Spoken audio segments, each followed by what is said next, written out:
On va voir s'il y a, il nous reste encore un autre recours ou pas, et puis on va prendre la décision. Ouais. L'autre question que je vous ai posée en ce qui concerne l'énergie, évidemment. Oui. Et là, c'est lourd.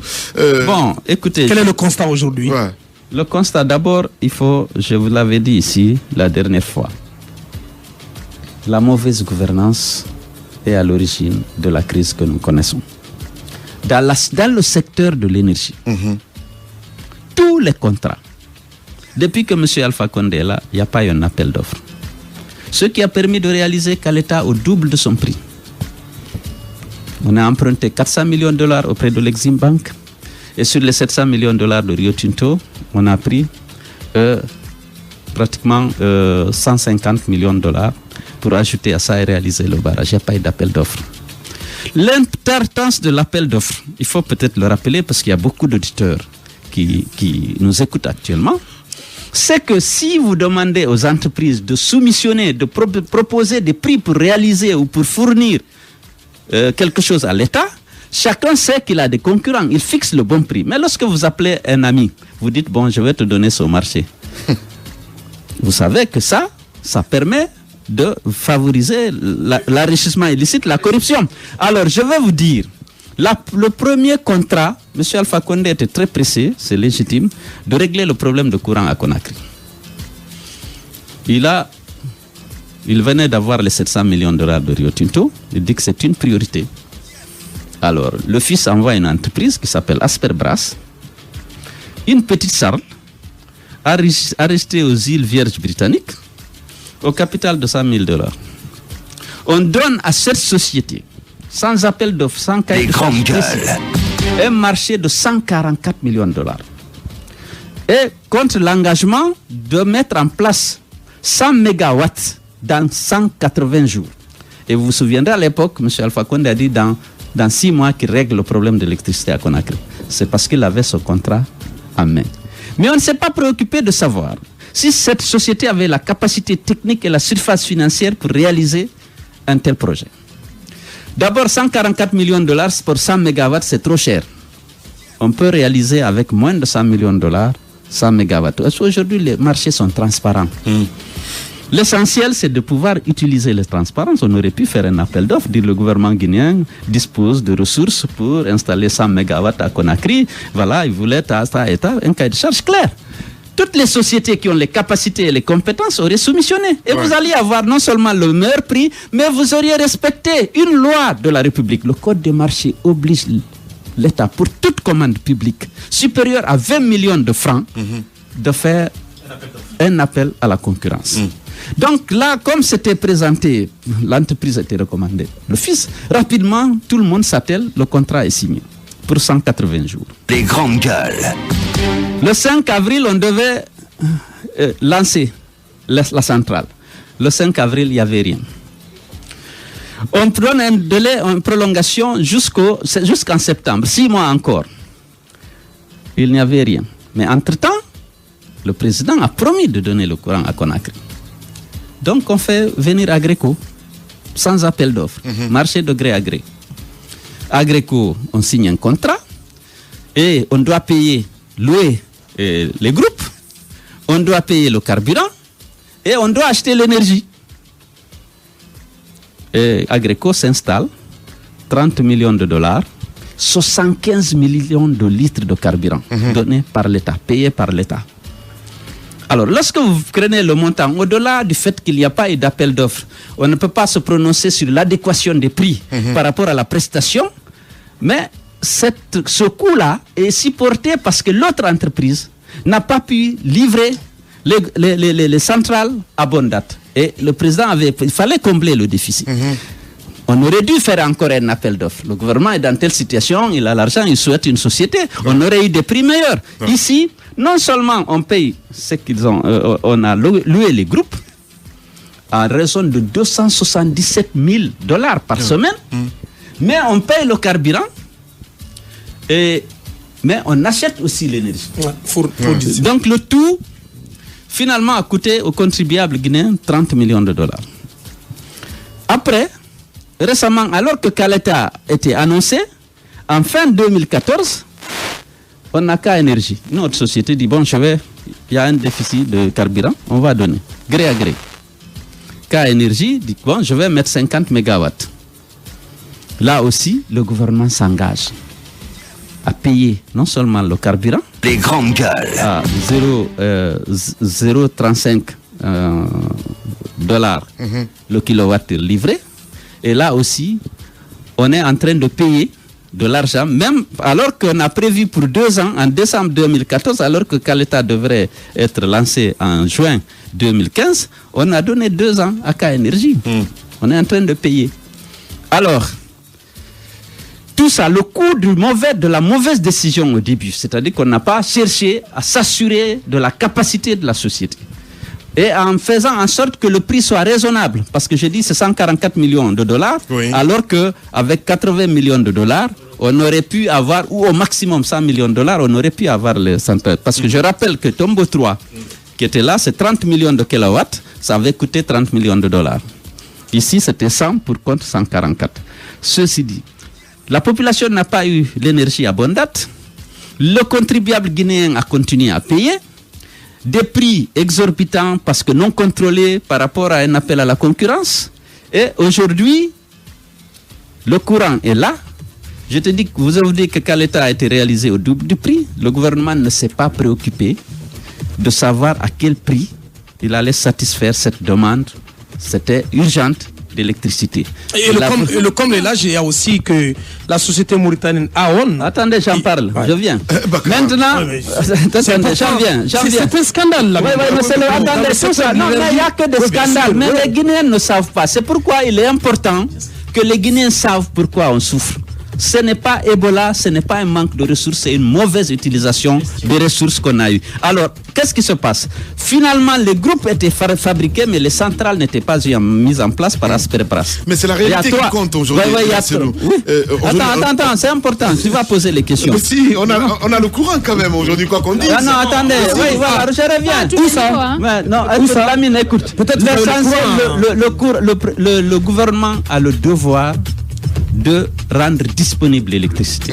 Mais il doit le rendre accessible à la population. Et il faut le faire à bon prix. Oui, il faut chercher à le faire à le meilleur prix. Il ne faut pas en profiter pour enrichir les membres du clan ou de la famille, parce que simplement on est en train de réaliser un vœu vraiment légitime de la population. Il ne faut pas profiter. Le problème, c'est qu'on reproche, c'est d'avoir profité. Personne ne peut dire que la réalisation de Caleta ou la disponibilité du courant n'est pas une bonne chose. Non, c'est évident. Mais à quel prix? Parce que si ce n'est pas le consommateur qui paye, ce sera le contribuable. Je vous ai dit que pour Caleta, on s'est endetté à hauteur de 400 millions de dollars auprès de l'Exim Bank. Il faut que cette dette soit remboursée. Qui va rembourser? C'est le consommateur. Or, on n'avait pas besoin de tout ce montant pour réaliser Caleta. Il suffisait de faire un appel d'offres. Parce que lorsqu'on a réalisé Garafiri, Caleta, les études étaient menées. La rentabilité de Garafiri dépendait aussi dans une large mesure de Caleta. Caleta, c'est 250 millions de dollars environ au départ. Mais avec l'inflation, on pouvait dire que 300 millions. Mais si on réalise Caleta à 550 millions, le coût de l'électricité, c'est un facteur. Comment on paye? Ça, c'est important. L'électricité, si elle est là, vraiment tout le monde s'en réjouit. Donc, AON, c'est pas fini. Parce qu'il faut dire que ça aussi, le président maintenant, c'est l'ami, c'est pas le fils qui envoie une société qui dit, bon, écoutez, le groupe là, moi je vais te donner le groupe là, tu vas finaliser l'installation, créer les centrales, et puis tu vas vendre l'énergie à EDG. Ça te permettra d'avoir l'argent. Donc, on donne ça à ON, des amis mauritaniens du président, qui viennent, les groupes qu'on a achetés à 100 millions de dollars, parce qu'Asperbas avait reçu plus de 100 millions de dollars, les groupes sont là, mais les centrales ne sont pas montées. Ouais. Il restait environ quelque chose. Je vois que le temps passe, mais c'est important de conclure ce dossier. 4 minutes. Ouais. Oui. Donc, là aussi, on fait un contrat, l'État fournit le carburant, l'État paye la location du groupe qu'il a déjà acheté avec Asperbras, et lui, il facture l'électricité à EDG.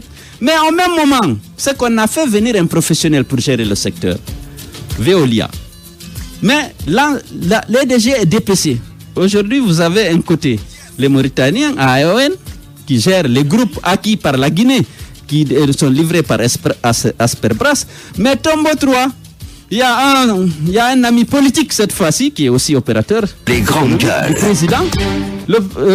La Guinée avait introduit une requête auprès de la BID pour réparer les centrales de Tombo 3, les groupes de Tombo 3. La BID était prête à mettre en place 15 millions de dollars pour réparer. Maintenant, l'ami politique qui a soutenu le président, à qui le président voulait donner la société de télécom, et ça, il faudra je reviendrai sur les télécoms. Mais vous faites des révélations. C'est qui ce ami-là? Attendez, c'est important. Si, attendez, je vais vous répondre. Mais attendez d'abord le mécanisme, après on verra. Attendez. Non. Oui, je reviens, mais laissez-moi finir. Je veux bien vous laisser finir. D'abord, c'est qui cet ami-là? C'est qui cet ami-là? Non, attendez, je vais finir. Non, je vais vous montrer d'abord le scandale. Vous savez, chez les politiques, c'est important. C'est qui cet ami-là? Je ne réponds pas. Je répondrai à la question. Ah ben non, Elage. On ne peut pas passer comme ça, c'est pas possible. Donnez-nous le nom de cet ami-là. Abessila, c'est ça? Je ne connais pas, on m'a dit que c'est... Et là, c'est nous. Là, vous faites langue de bois. Là, vous faites langue de bois. Attendez, c'est important. Comment vous faites pour savoir que c'est un ami politique? C'est un ami politique opérateur. Qui a soutenu. Qui a soutenu le président avait... Non, il a c'est nous. C'est qui cet ami politique? Oui, je le dirai. Mais je finis d'abord de décrire le mécanisme. Ok, si vous dites. Non, je finis, je répondrai. Allez-y. Alors, donc, on décide, on dit, bon, toi, maintenant, je ne peux plus te donner le poste de ministre. Je te donne plus de Sotelgui, parce qu'il y a un autre ami qui est venu pour Sotelgui, qui a contribué plus que lui au financement de la campagne. Attendez, mais ça c'est extrêmement important et grave. Hein? C'est sérieux ce que je vous dis là. Maintenant, toi, prends ton beau 3, tu arranges et puis tu produis, tu vends l'énergie à EDG. Ouais. Le problème, c'est qu'on dépêche EDG.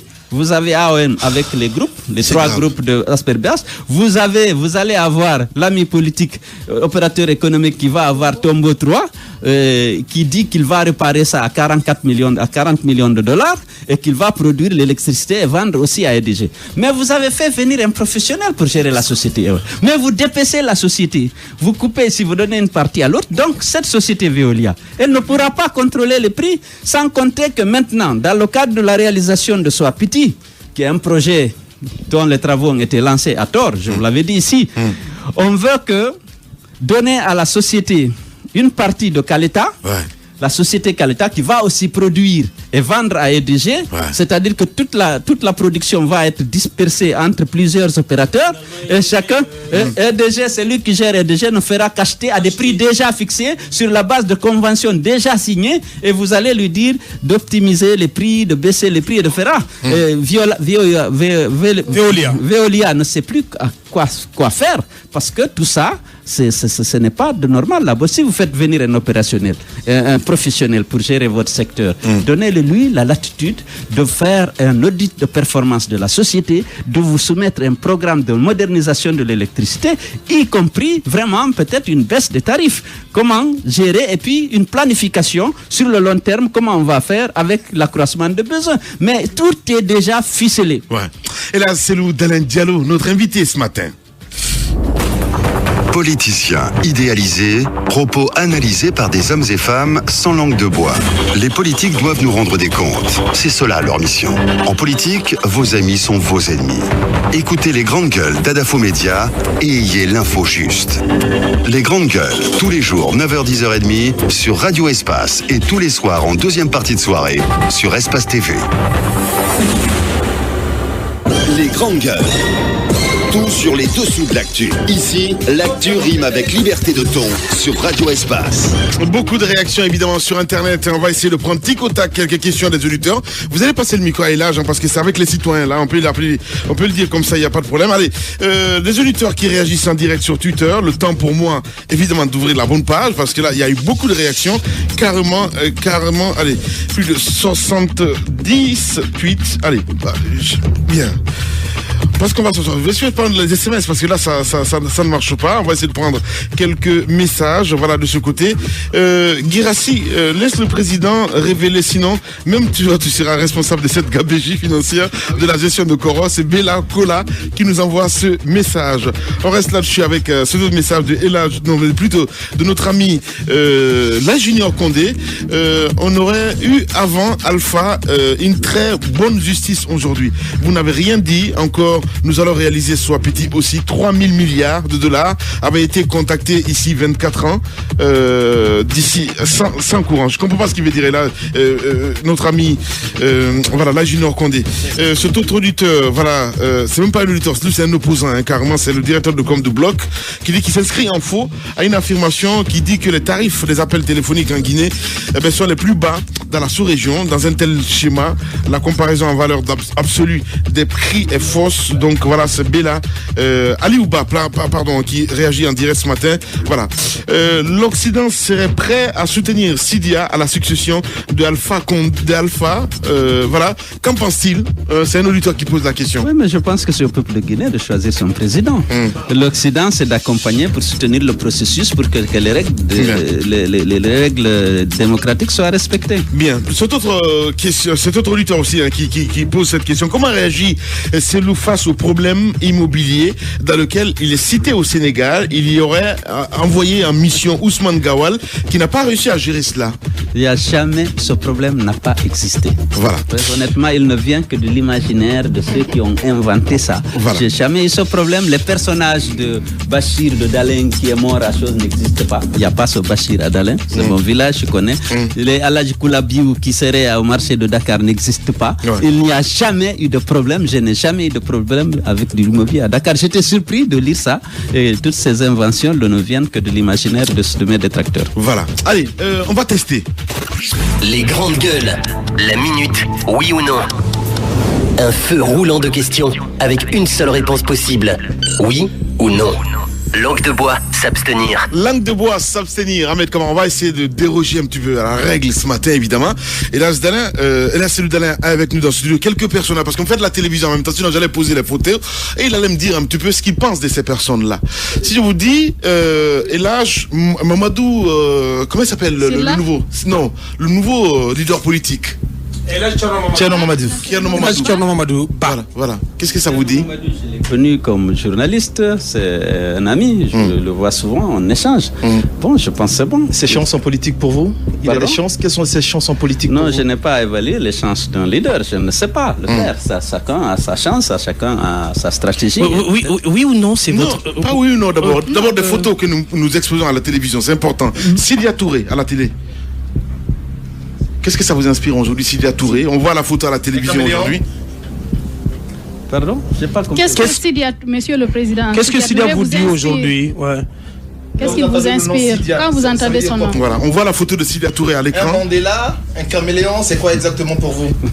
C'est un ancien Premier ministre, leader d'un parti politique. Qui doit déterminer sa position. Est-ce qu'il est à la mouvance? Est-ce qu'il est à l'opposition? Baouri. On voit la photo évidemment de Baouri à l'écran à l'instant T. Baouri, ça vous dit quoi aujourd'hui?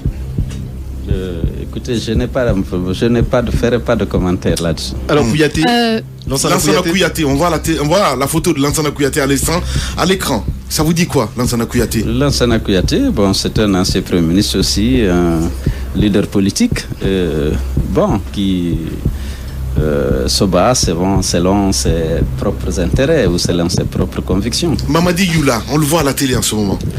Bon, Mamadi Youla, il y a une histoire entre lui et moi. Finalement, notre histoire. Racontez-nous votre histoire. Non, on a été des collaborateurs à la banque lorsqu'il a recruté en 89. J'étais directeur. Donc, on a travaillé ensemble. Il était d'abord stagiaire, ensuite, il était sur la bonne voie, chef de service et tout. Maintenant, il est devenu Premier ministre. Est-ce qu'aujourd'hui, c'est le GTM non plus? J'attends de voir qu'est-ce qu'il peut faire à ce poste. Ouais. Parce qu'il est dans un système où je ne suis pas très sûr qu'il puisse faire quelque chose, même s'il en avait les talents et la personnalité. Ahmed Kourouma, on le voit à la télé en ce moment, c'est le boss de l'UPG. Ahmed Kourouma aussi, je l'ai connu avant de le voir sur la scène politique. Bon, je l'ai rencontré en Europe. Bon, on attend de voir, il promet de restructurer l'UPG et d'en faire un grand parti. Vous avez des doutes? Je n'ai pas de doute, mais je n'ai pas de certitude. Allez. Papa Koli Kourouma et Makanera. Papa Koli Kourouma, j'ai appris ces derniers temps qu'il rejoint l'opposition. J'attends aussi, là aussi, de voir. Je suis devenu très prudent. Ouais, bien. Il est devenu très prudent. Et là, c'est lui. Il en a vu tellement. Jean-Marc Téliano. Mais non, Bakar, c'est fini maintenant. Jean-Marc, c'est mon allié, c'est mon ami. Voilà. Et Aboubacar Sylla, oui, Aboubacar Sylla, c'est un allié constant et loyal et honnête. Alors, Faya Milimono, et pour terminer, le professeur Alpha Condé. Voilà. Faya Milimono. On voit la photo de Faya à l'instant. Faya Milimono, c'est un combattant qui est là, qui se bat au sein de l'opposition. Il est ancré dans l'opposition depuis longtemps. Ouais. Et voilà, c'est un partenaire loyal. Et le boss pour terminer, Alpha Condé. Elle a dit professeur. Alpha Condé vraiment a déçu tout le monde. Je pense que ce n'est pas moi seul. Je pensais qu'il allait, en tout professeur de droit qu'il est, il allait avoir à cœur d'instaurer dans le pays l'état de droit, de respecter la Constitution et les lois de la République conformément au sincèrement. Je constate tous les jours que ce n'est pas le cas. Voilà. Maintenant la rubrique oui ou non, Ahmed Kamara, oui ou non? Alors, vous avez parlé tout de suite de Asperbras, les îles Vierges britanniques. Asperbras. Voilà, Asperbras, les îles Vierges britanniques. Il y a eu Panama Papers. Il y avait une Guinéenne sur la liste. Vous parlez en longueur de journée de malversation et autres, mais on n'a jamais entendu parler d'un compte en Guinée où on a dit M. Alpha Condé a ça sur son compte. Donc, forcément, on se dit qu'il a un compte ailleurs. Pour vous, oui ou non, le président a un compte dans un paradis fiscal? Je ne peux pas savoir. Donc, je n'ai pas mené les investigations. Je ne peux pas oui accuser. Non, c'est pas oui ou non. Je ne peux pas dire oui ou non qu'il a un compte ou pas. Joker, allez-y, Roby. Alors, oui ou non, Monsieur le Président, aujourd'hui, Bahouri continue à déranger? Non. Non. Ça va, hein? Madame Yoruba. Oui ou non, Monsieur le Président, il n'y a pas un équilibre entre la construction de travaux routiers et l'entretien routier? Il n'y a pas un équilibre entre l'entretien et la construction des travaux routiers en Guinée? La politique routière, bon, j'ai eu le privilège de définir la politique routière du gouvernement. Naturellement, on doit faire beaucoup d'efforts sur l'entretien. On ne pourra pas avoir tendance à construire des routes nouvelles lorsqu'on n'a pas la capacité d'entretenir les anciennes. Ça, c'est bon, mais malheureusement, aujourd'hui, il n'y a pas de nouveaux projets, il n'y a pas d'entretien des anciens. Oui ou non, l'ami politique dont vous parlez, c'est Abbé Sylla? Vous nous avez dit que vous allez le dire. Oui ou non, c'est Abbé Sylla à qui était promis Sotelgui et qui va devoir se contenter de Tombeau 3. Oui ou non, c'est Abbé Sylla? Il semble que c'est lui. Hein. Là, on ne peut pas s'abstenir. Non, pas c'est un allié politique, opérateur économique, à qui on avait promis Sotelgui. On va donner finalement à défaut, parce que Sotelgui, on va donner malheureusement à un autre ami. Et ça, c'est grave, parce que Sotelgui a de la valeur, sans appel d'offres, sans cahier de charge. Aujourd'hui, la fibre optique est en train de mise en place sur 4000 km. Attendez. Mais non, vous nous avez dit tout à l'heure que vous allez dire le nom, quand même. Il n'y a même pas 5 minutes. C'est qui exactement? C'est Abbé Sylla? Oui ou non? On m'a dit que c'est Abbé Sylla, ouais. D'accord. Oui ou non, Je vous mets en garde les Guinéens. Il faut savoir qu'on est prêt à céder Sotelgui à un ami du président sans appel d'offres. Et aujourd'hui, Sotelgui, c'est de la valeur. Il y a la fibre optique qui est posée. Il y a le câble sous-marin qui est connecté. C'est qui cet ami? Non, entendez, là, je n'ai pas toutes les infos. Mais je souhaite venir faire ici. Il est dans la politique, on va essayer de deviner. Non, il est à l'étranger. C'est passé un ami étranger. Un homme d'affaires? Un homme d'affaires. Aux États-Unis? Non. En France? Non. En Afrique. En Afrique. À côté de nous?